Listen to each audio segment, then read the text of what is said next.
So I finally saw Rob Zombie's 31. I wasn't super excited to see it, especially after Lords of Salem, but, I'm not going to bash on Rob Zombie because I do like a lot of his stuff. Devil's Rejects and his Halloween remake, actually, and House of a Thousand Corpses wasn't bad, and I'll probably revisit Lords of Salem at some point, but that brings us to 31. Halloween 2 was horrible, at least in my memory, but that brings us to 31.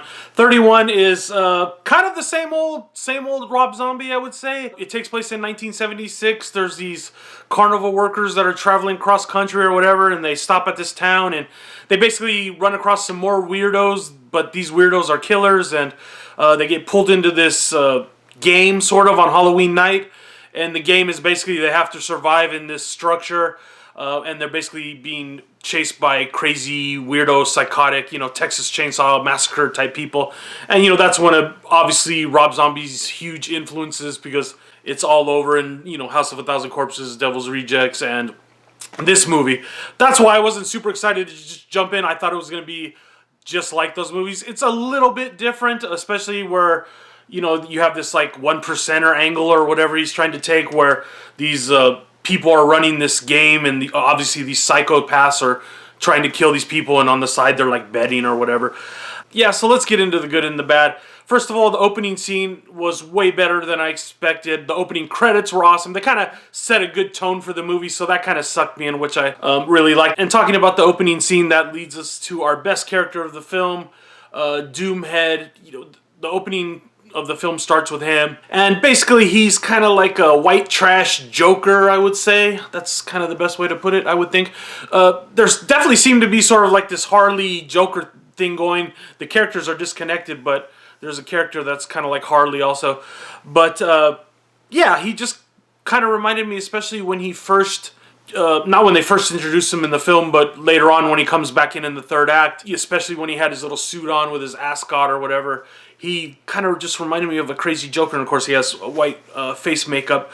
He's just a cool character. He was the best part of the movie. Other good things about the movie are, Rob Zombie, his influences are there. It's a lot of fan service. Like I said, if you like Texas Chainsaw Massacre, not really the original one, but like Texas Chainsaw Massacre 2 and Leatherface and all that.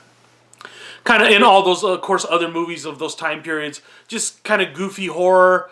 This one's slightly more serious. I thought I was going to have Sherry Moon Zombie running around doing that. I thought she was one of the killers. I didn't watch the trailer.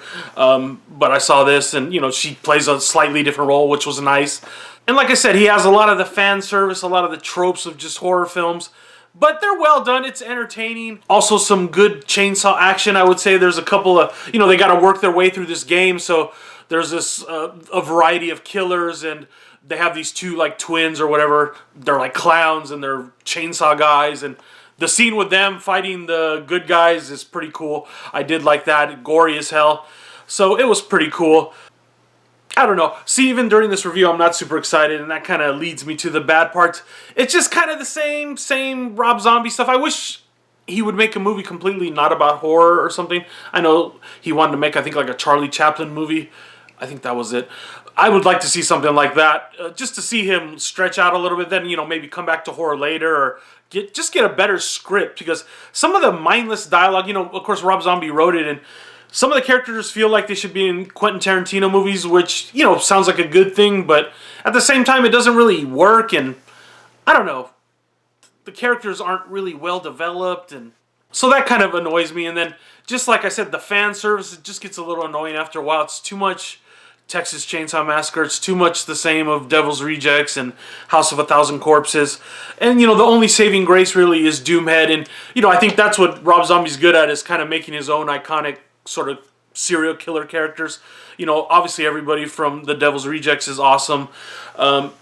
He did a pretty good job with the reboot, I thought, of Michael Myers, kind of re-explaining him and all that.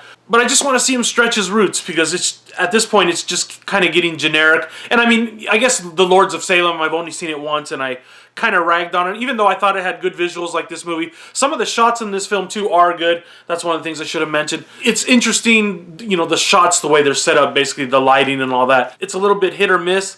There's one scene in this one with, like I said, the character that's kind of like Harley Quinn. She's a voice of Rugrats characters or something. I thought she was the voice maybe of Harley Quinn. But there's a scene with her in the strobe light. She's attacking this guy, and it almost looks like it's from a separate film. Like it was, I don't know if it's from the effect of the strobe light or whatever.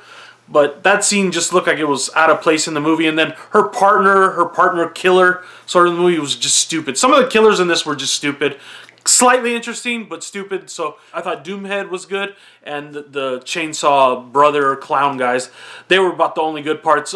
And then there's Malcolm McDowell. He plays sort of like the one percenter purge guys or whatever, and he was just kind of dorky. You know, they're wearing the white wigs and all that shit. That was kind of stupid. So overall, I'm just going to give it a 3 out of 5 because I wasn't super impressed. It was a little bit better than I expected. I think if you're a Rob Zombie fan, of course, you got to see it. If you're a, kind of gore, extreme horror fan, you're probably going to want to see it. I couldn't see how this movie could be NC-17. Maybe I'm just, too thick-skinned, but I was like, what could be worse in this movie to make it NC-17? I don't know. I thought the scene in Don't Breathe was more extreme than any of this crap. So, 3 out of 5. Let me know what you thought of 31 down below. Did you like it? I've heard mixed things. So, like I said, I think it's an okay rental. I paid $9 to rent it on Amazon, which was outrageous. I would wait till it gets down to like $5. So comment down below and let me know what you thought. Sorry for rambling for so long.